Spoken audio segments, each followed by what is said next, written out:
14. Upon further investigation and using cellular phone records, it was established that applicant 4 Gwabeni was present in the grey BMW that had followed the first deceased and his entourage to the hotel. It was also established that applicant 4 Gwabeni had hired the grey VW Polo that was used as a spotter vehicle. 15. At approximately 1818, the first deceased and his entourage were transported to Wish restaurant situated at 198 Florida Road, Morningside, Durban, KwaZulu-Natal in South Africa. When they arrived at the restaurant, the first deceased was met by Kweyama, the owner of Wish restaurant. Kweyama invited the first deceased to have haircut at his salon that was based inside the Wish restaurant. The first deceased proceeded to the salon while his entourage sat at the bar area inside the restaurant. After the haircut, the first deceased joined his entourage for a meal and drinks, and they were seated inside the restaurant. 16. Whilst having supper, the first deceased was joined by Tabelo Mutswane, also known as Tibz, the second deceased. The second deceased knew the first deceased well, as he had been the first deceased's previous manager. Investigation established that a spotter had been positioned inside the restaurant watching the first deceased. After interviewing Wish restaurant staff, I established that the spotter was not a regular patron at the restaurant. He was identified as an African male and had on the night in question purchased a meal and drinks that was paid for using a Standard Bank card. 17. I applied for a subpoena in terms of Section 205 of the Criminal Procedure Act 51 of 1977. The information received from Standard Bank upon Section 205 subpoena established that the Standard Bank card belonged to applicant number 5, also known as Lindo. It was further established from an analysis of the opening documents of the Standard Bank account that the said account was opened on the morning of the incident by Lindo Mtlalisen in demand. 18. CCTV video footage from outside the Wish restaurant revealed that a grey VW Polo stopped outside the restaurant around 2117 whilst the first deceased was inside the restaurant. The clothing of the person that alighted from the vehicle and entered the restaurant was the same as seen in the video footage as being the African male that was later identified as applicant number 5, Lindo. The tracking report on the grey VW Polo places the vehicle in the vicinity of Hilton Hotel and then later at the Wish restaurant around the same times. The first deceased is at these respective places. 19. Sometime later, around 2135, a white Mercedes-Benz C200 was also spotted passing the intersection of Montpellier Road and Gordon Road, traveling towards the direction of the Florida Road.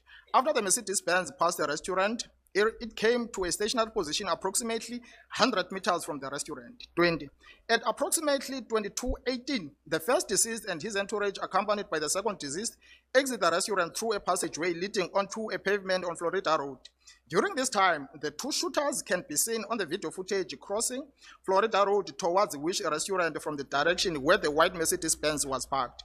The first deceased is seen on video footage talking to the second deceased and hugging him. A suspect wearing a white cap approached the deceased from behind. At the same time, another suspect wearing dark clothing and a cap is also seen having positioned himself between the two vehicles. The first suspect is further observed armed with a firearm approaching the deceased and shooting him in the head.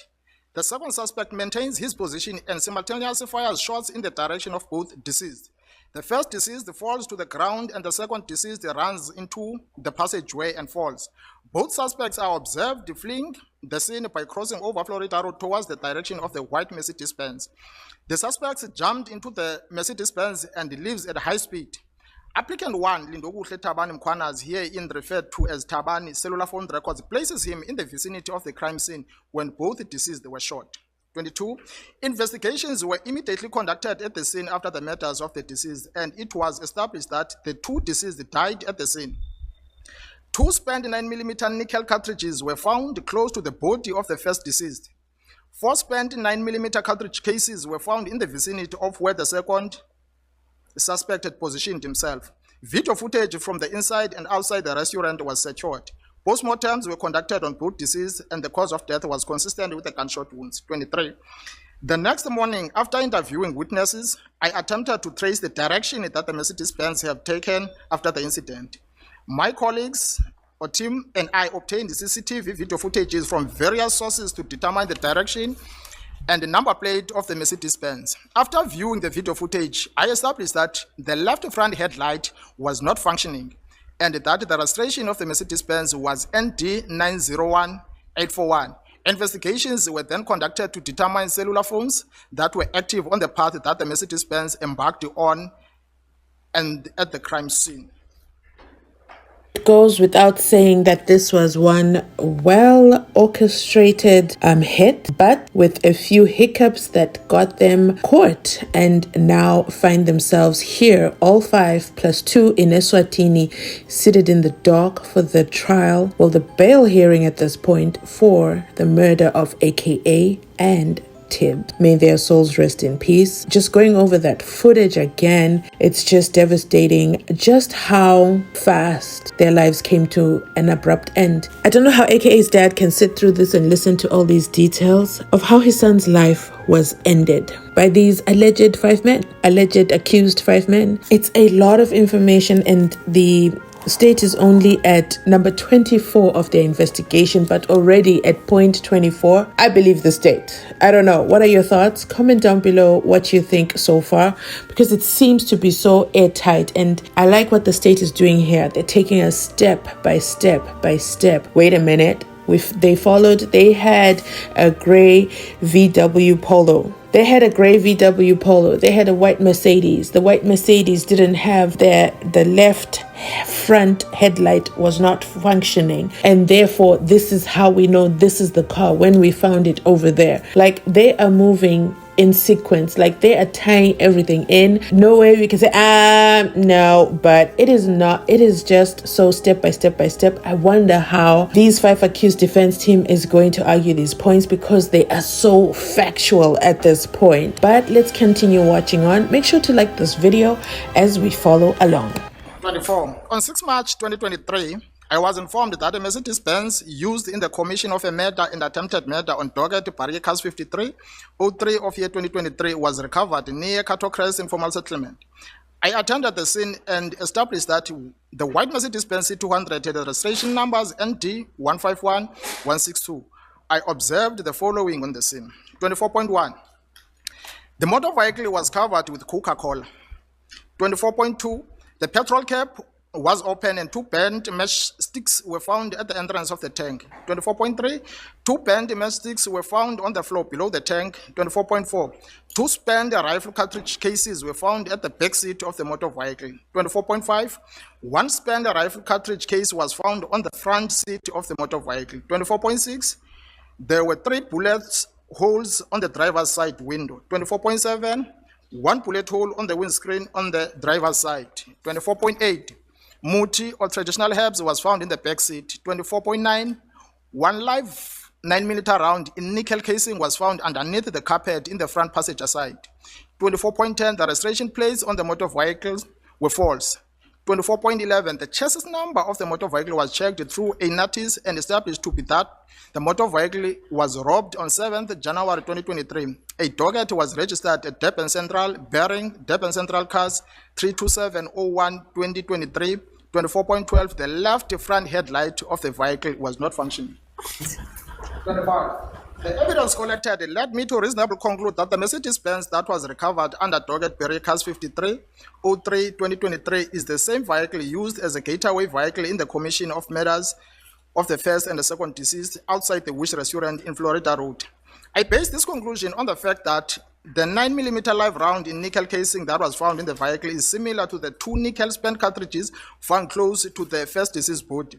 The left front headlight that was not functioning and visible in the video footage was also in the same position on the Mercedes-Benz that was recovered. 26. Upon investigations carried out at the scene where the Mercedes-Benz was abandoned, it was established that there had been an attempt to set the vehicle alight by one of the suspects.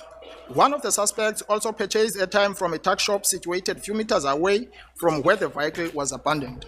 Investigations revealed that Spamandla Ngobo was identified as the person who recharged his phone with the airtime purchased from the tuck shop.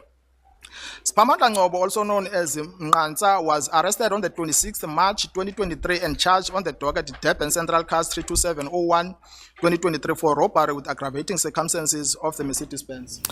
Wow, so the Mercedes-Benz is the vehicle that got them caught because one of the suspects tried to light it up with coke. I don't even want to be the one Googling to find out, can coke... You know what? Let me not even finish that sentence. because I didn't know that was possible. So they found matchsticks, and then the recharging card, and then the recharging of the phone, but the recharging was purchased at the tuck shop, and that they did too much. They did too much, left too many breadcrumbs that have now landed them in the docks.